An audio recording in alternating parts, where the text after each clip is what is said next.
जब ईरान की ये मिसाइल फायर की जाती है तो तस्वीरें ऐसी होती हैं।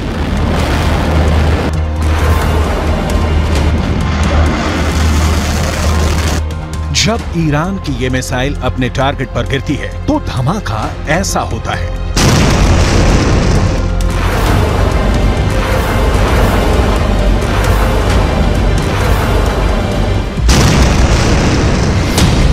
अब यही मिसाइल रूस पहुंचने वाली है और समझ लीजिए कि इस मिसाइल को लेकर बात पक्की हो गई है।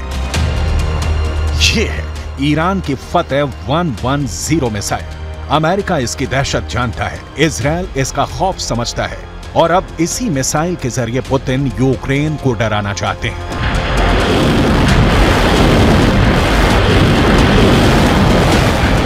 रिपोर्ट यह है कि ईरान की यह मिसाइल रूस पहुंचने वाली है और ऐसा अक्टूबर में ही हो सकता है। फतेह 110 को टेस्ट हुए पूरी दुनिया ने बहुत देखा है। अब इसकी असली हमले वाली लॉन्चिंग भी दुनिया जल्दी देखेगी। ऐसा क्यों होगा, इसके बारे में वॉशिंगटन में मौजूद institute of study of war ने बहुत साफ साफ बात बता दी है।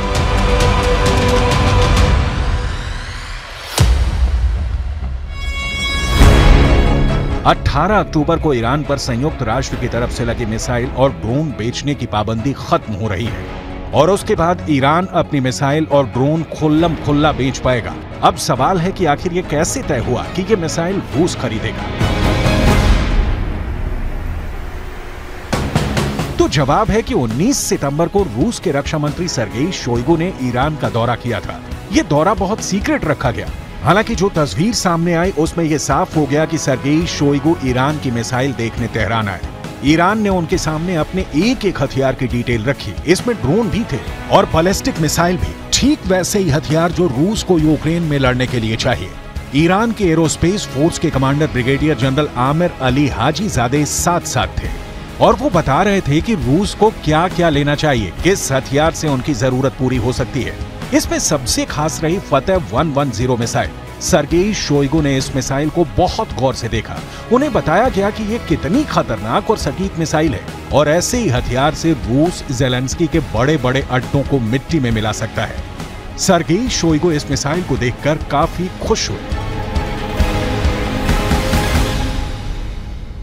Нацелены на реализацию всего комплекса запланированных мероприятий, несмотря на противодействие со стороны Соединенных Штатов Америки и западных союзников.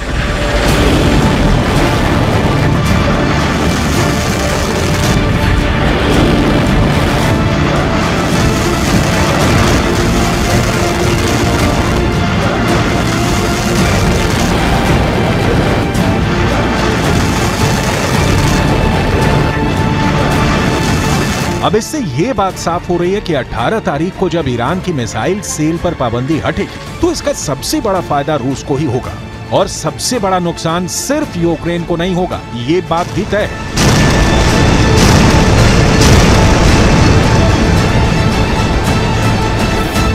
फतेह 110 मिसाइल को लेकर डर इतना ज्यादा क्यों है? क्यों है इतना ज्यादा खौफ? क्यों ईरान और रूस के दुश्मन बहुत ज्यादा घबराए हुए हैं? इसकी बहुत सी बारीक बातें हैं, आपको एक एक करके बताते हैं। इंफॉर्मेशन वॉल के जरिए आपको समझाने की कोशिश करेंगे कि क्यों इतना ज्यादा खौफ इस tactical short range ballistic missile को लेकर है। ईरान की यह मिसाइल 300 किलोमीटर की रेंज तक हमला कर सकती है। इसकी रेंज 300 किलोमीटर है और 300 किलोमीटर की रेंज में जो भी इसके दायरे में आए उसे नेस्त नाबूद कर देगी, उसे तबाह कर देती है। यानी कि शॉर्ट रेंज मिसाइल जरूर है ये। शॉर्ट रेंज मिसाइल होने के नाते कम दूरी के टारगेट पर बहुत बड़ी तबाही मचा सकती है। 3500 किलो भारी इस मिसाइल में 500 किलोग्राम का वॉरहेड है। ये 3500 किलो की जो मिसाइल आप देख रहे हैं फतेह 110, 500 किलो का वॉरहेड ले जाने में सक्षम है ये। यानी कि जहां ये मिसाइल गिरती है वहां 500 किलो वाले बम का धमाका होता है जो सिर्फ और सिर्फ अपने साथ तबाही लेकर आता है। ये अपने टारगेट के 3 मीटर के दायरे में गिरती है और एक बैलिस्टिक मिसाइल का इतना ज्यादा सटीक होना यकीन मानिए बहुत बड़ी बात है। ये मिसाइल मिडिल ईस्ट में अमेरिका के खतरे को देखते हुए बनाई गई थी और यही बात है जो पुतिन को बहुत ज्यादा इस फतेह 110 मिसाइल के बारे में पसंद आ गई है। यह मिसाइल इस वक्त हमास के पास है। हमास वो इस्लामी चरमपंथी ऑर्गेनाइजेशन है जो कि इस वक्त पैलेस्टाइन में एक्टिव है और इजरायली सेना को खदेड़ने में सक्षम है।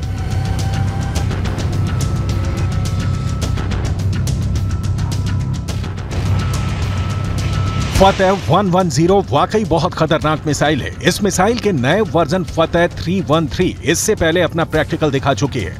इसी मिसाइल से ईरान ने इराक में मिलिट्री बेस पर हमला किया था।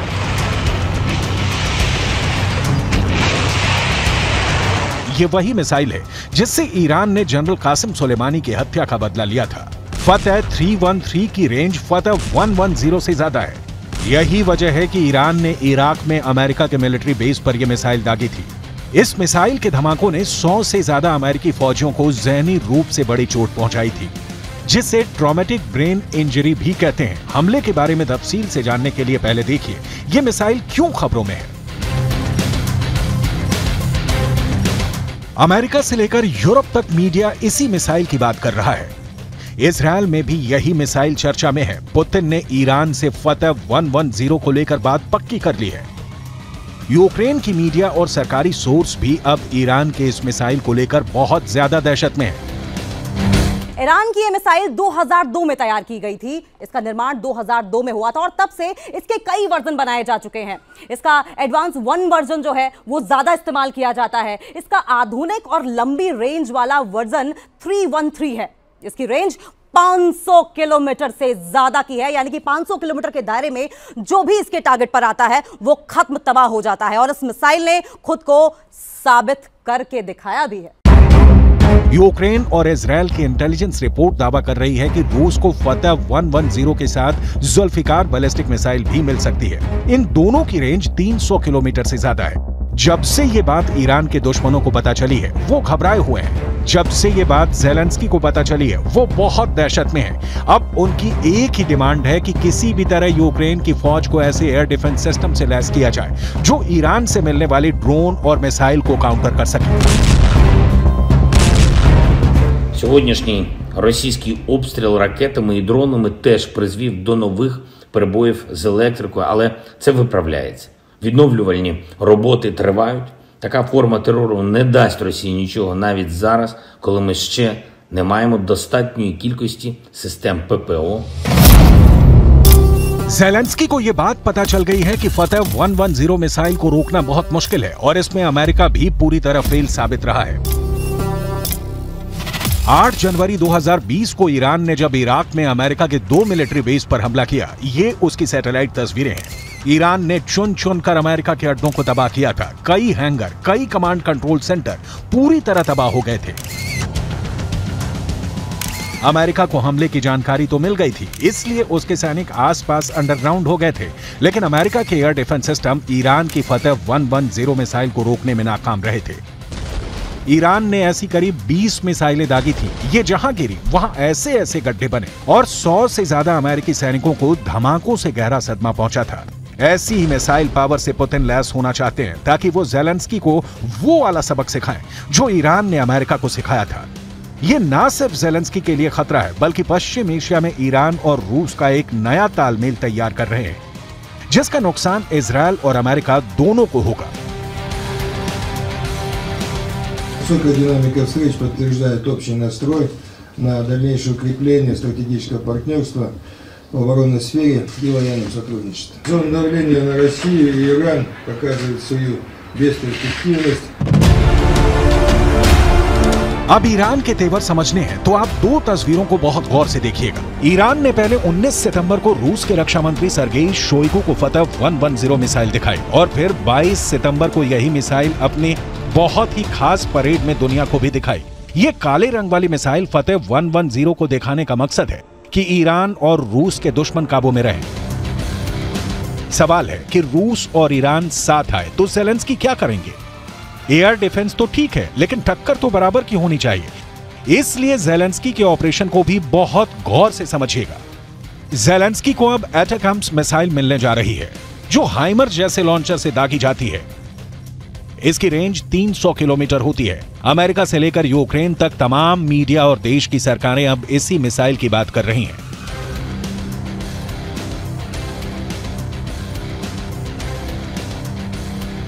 एटैकम्स मिसाइल पर अमेरिका ने अभी तक खामोशी बनाए रखी थी, लेकिन अब वो ये मिसाइल यूक्रेन को भेज रहा है। अगर ज़ेलेंस्की को ये मिसाइल मिली तो उनके हमले रूस के अंदर तक होंगे और ये युद्ध का दायरा बढ़ाने वाला बड़ा खतरा हो सकता है। अमेरिका को मालूम है कि ज़ेलेंस्की ईरान से सप्लाई किए गए शाहिद 136 के आगे लाचार हो चुके हैं, और अगर उन्हें फतेह 110 जैसी मिसाइल मिली तो रूस की फौज कैसे कीव को रौंदते हुए आगे बढ़ जाएगी।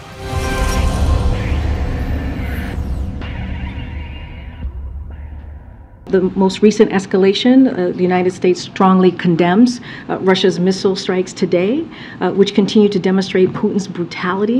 As you know, President Biden and the G7 leaders met with President Zelensky last week, and President Biden also spoke with President Zelensky one-on-one the day before that G7 conversation. We are in daily touch with the Ukrainians across the administration, from the National Security Advisor to the Department of Defense and the Department of State. On Friday, we announced an additional $725 million in security package for Ukraine to provide critical needs for it to defend itself, continue to defend itself and bravely. इससे पहले Iran के शाहिद 136 ने बहुत बड़ी तबाही मचाई है। ये वाकई बहुत खतरनाक ड्रोन है जो अकेले हमला नहीं करता, बल्कि एक साथ कई ड्रोन लॉन्च किए जाते हैं।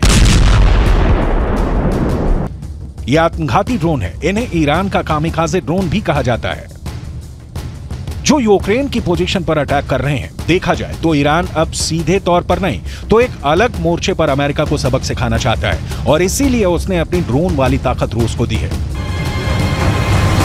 जब ड्रोन से अटैक होता है तो आसमान से तबाही बरसती है। ये इसका ओरिजिनल वीडियो है।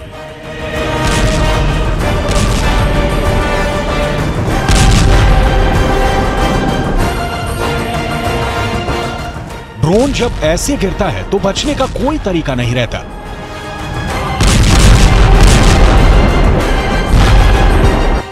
ये स्वार्म अटैक यानी एक साथ मधुमक्खियों की तरह हमला करते हैं। ये जहां टारगेट करते हैं वहीं हमला करते हैं।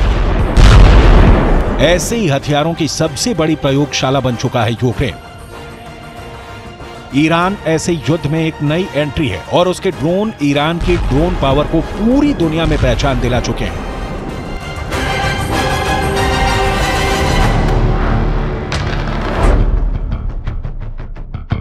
अब बारी फतेह 110 मिसाइल की है, जो पुतिन को गजब की पावर देगी। ईरान के हथियार मिलने से पुतिन को जबरदस्त फायदा हुआ है, जबकि ज़ेलेंस्की को अब बड़े नुकसान का खतरा समझ में आ गया है, क्योंकि अब ड्रोन के साथ रूस के पास ईरान की मिसाइल भी आने वाली है।